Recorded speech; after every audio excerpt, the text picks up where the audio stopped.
Olá a todos vocês. Bom, gente, esse é o canal Brilhou no Céu da Pátria.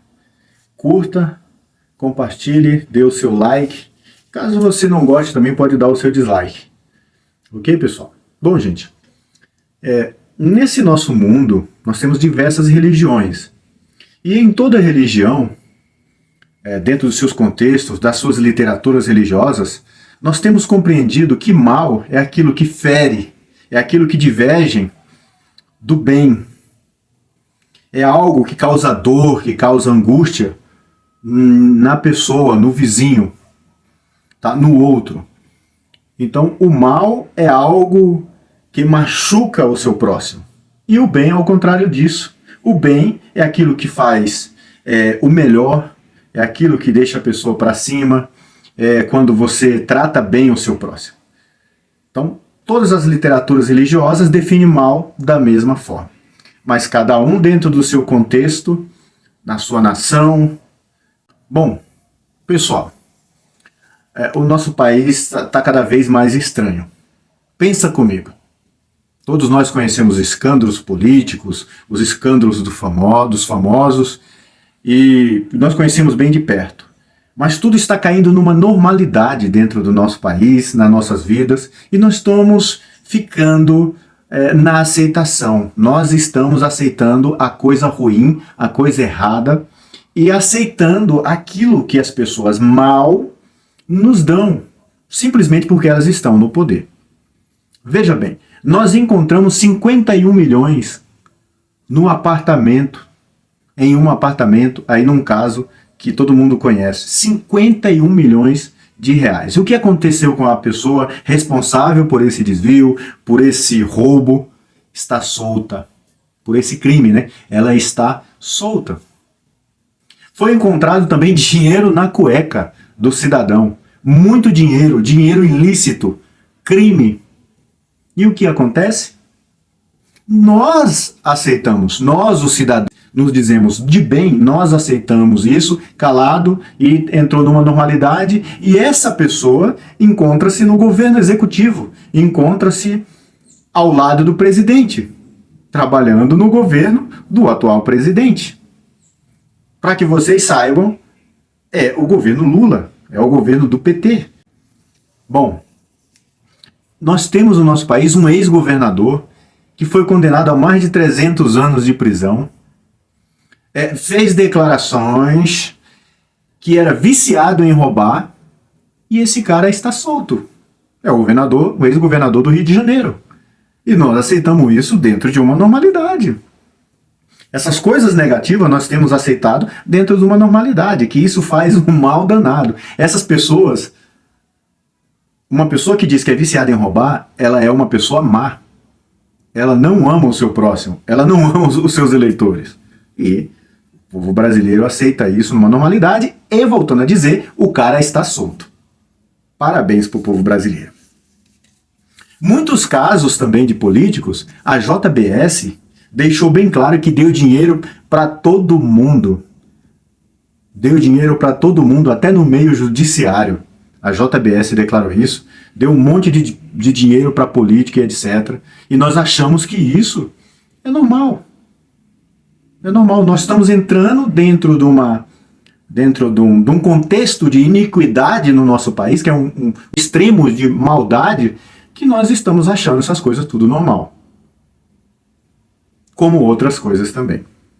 Então, pessoal, eu vou colocar aqui um tenente-coronel da Força Aérea Brasileira para estar falando. Como ele, no próprio vídeo, ele diz que nós podemos postar esse vídeo, que para ele não tem problema nenhum, eu vou postar agora e peço que vocês assistam aí com carinho e muita atenção no que ele vai dizer.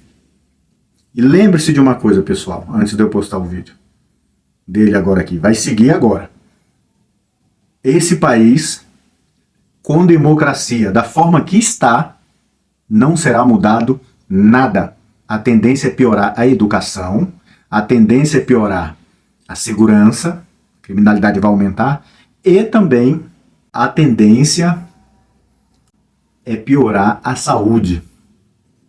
Porque a honestidade não existe mais. Para muitos, estamos dentro de um estado de iniquidade que é destruição. Estamos aceitando, os cidadãos de bens estão aceitando a iniquidade no nosso país. Eu vou postar... Boa tarde, amigos. Mais uma vez aqui com um vídeo com algumas reflexões sobre alguns temas.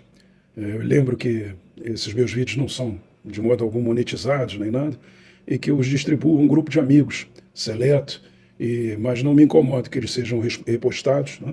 E fico até envaidecido com isso, né?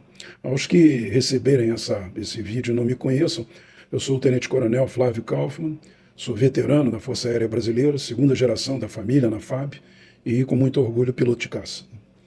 Hoje eu trago um tema para discutir que é a espinha dorsal da nossa atividade como militares, né? Que é a disciplina. E eu gostaria de iniciar com uma frase de um coronel do Exército, Coronel Marcelo Oliveira Lopes Serrano, que eu li recentemente, né? Onde ele diz que a obediência, manifestação explícita da disciplina e base fundamental das Forças Armadas, não pode ser cega, irrefletida e existente. Ela precisa acordar-se com o acatamento dos valores basilares que a legitimam. Caso contrário, corre o risco de desvirtuar-se, transformando-se em subserviência, ou seja, em simples submissão de uma pessoa à vontade da outra. O soldado que assassina o rei, ele é um traidor ou não é? Nem sempre. Se o rei está louco e pretende queimar a cidade inteira, traição maior à pátria seria não o fazer, né? Respondendo essa pergunta metafórica de um jovem amigo, essa foi a conclusão que eu cheguei sobre um personagem daquela série Game of Thrones, que era o Jaime Lannister, o matador de reis, né? Uma série de enorme sucesso na TV recentemente, né? No Brasil moderno, esse regicida, né, ele teria problemas em descumprir a ordem real, de queimar todo mundo. Pois se a obediência hierárquica, quando a ordem é manifestadamente ilegal, à luz do direito civil, fator excludente de culpabilidade, o mesmo se aplica no caso militar. Nesse caso, de acordo com o Código Penal Militar, a obediência deve ser absoluta, nunca relativa. Manda quem pode, obedece quem tem juízo. Que forças poderiam, então, contrabalançar tamanho poder de um comandante, no caso de uma ordem inconstitucional? Bem, o aviador e escritor Saint-Exupéry começa a responder a questão quando sentencia que a autoridade repousa na razão. Quer ser obedecida? Dê ordens razoáveis. Mas o que seria a razoabilidade numa ordem, né? Por exemplo, qual a razoabilidade em comandar cargas de infantaria morro acima contra um inimigo entrincheirado e mais bem armado, como fizeram os comandantes italianos na Frente Alpina, em 1916, provocando a morte de mais de 500 mil soldados? Ou na decisão de Leônidas, de Esparta, de combater até a morte nas Termópilas, contando com 300 bravos contra um inimigo que escurecia o céu com a quantidade de suas flechas? Bem, a resposta é que as ordens acima, cuja racionalidade poderia ser facilmente questionada, cumpriam razões da pátria e que, como tal, se sobrepõem às de ordem pessoal. No entanto, se não há limite para a extensão de uma ordem, que pode então requerer até mesmo o sacrifício da própria vida, há, por outro lado, claros limites no que se refere à sua razoabilidade. Na maior parte das vezes, não há o que raciocinar, já que o comandante e o comandado, por formação, deverão estar sempre ambos alinhados com os interesses da Constituição e da pátria.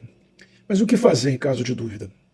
Como identificar se as razões do comando se coadunam com as da pátria, e não apenas com as que atendem exclusivamente ao projeto político de algum grupo que temporariamente detém o poder?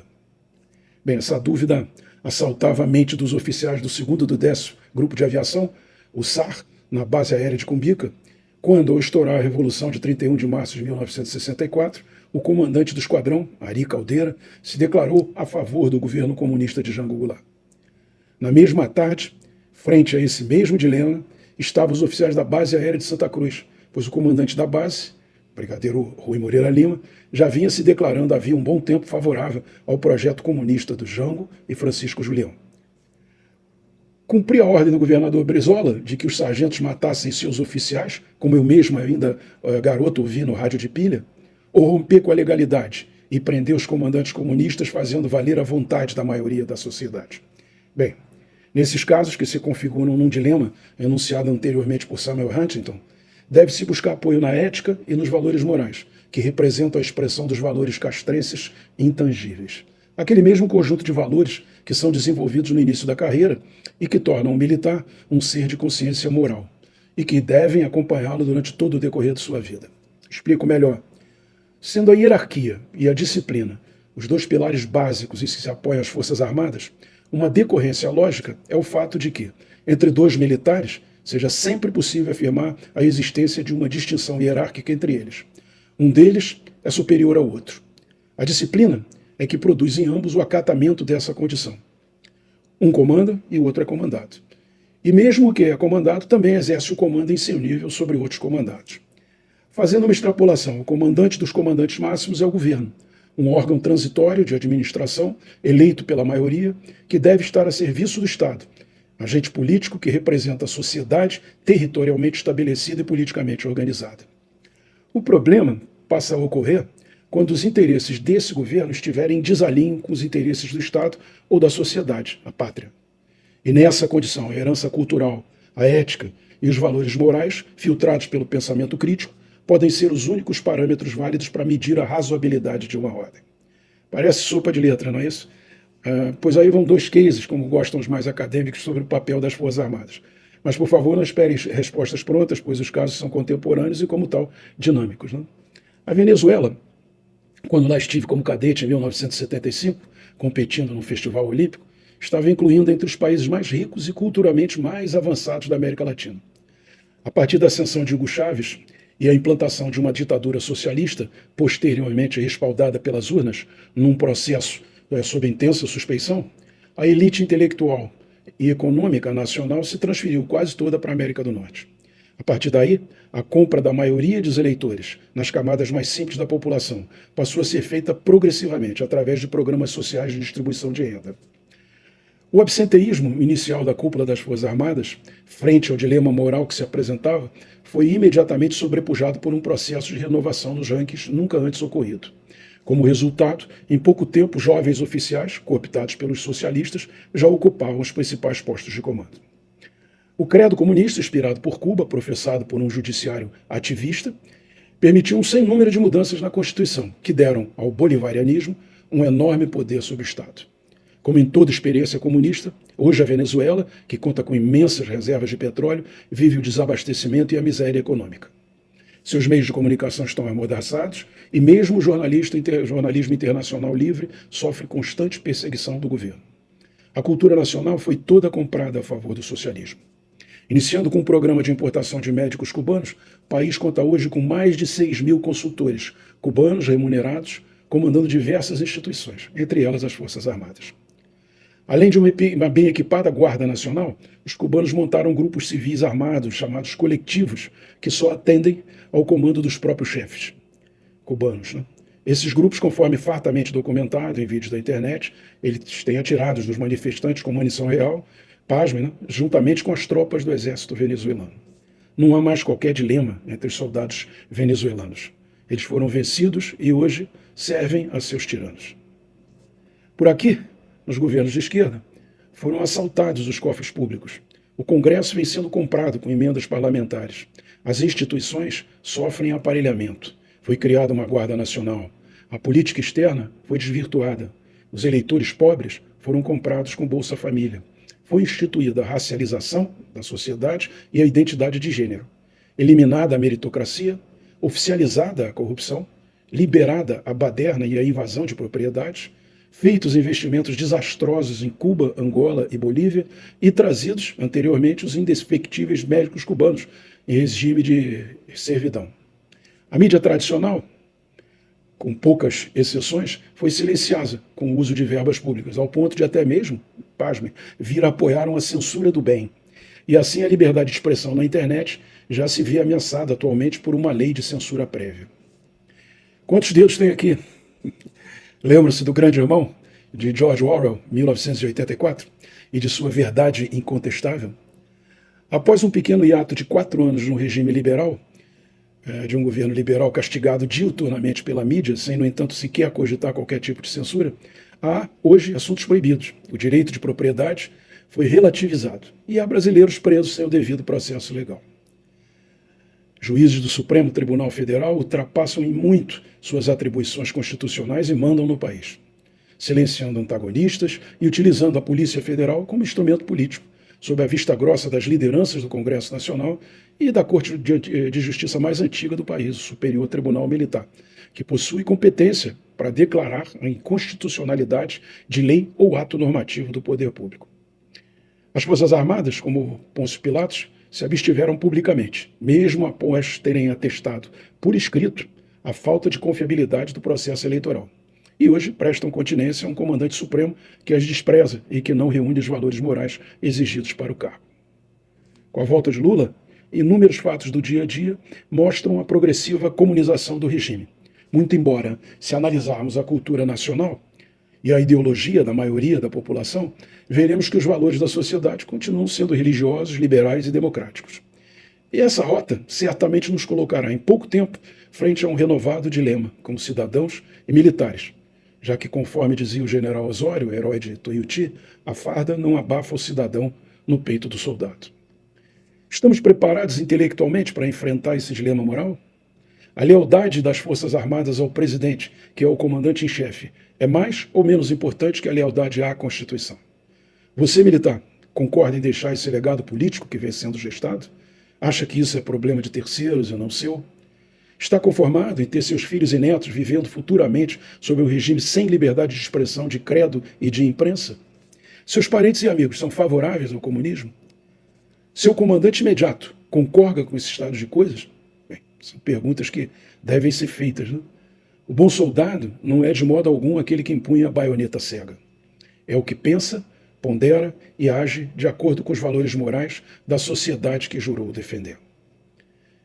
Aqueles oficiais de 1964, de Cumbica e Santa Cruz, por convicção do mais puro dever, terminaram por arrostar os comandantes que violaram os princípios basilares de onde deriva a autoridade. Pois, como dizia aquele velho e honrado general, na carreira das armas não se prestam continências, honras e obediência ao homem, mas aos galões que ele porta. Obrigado, amigos, e um forte abraço.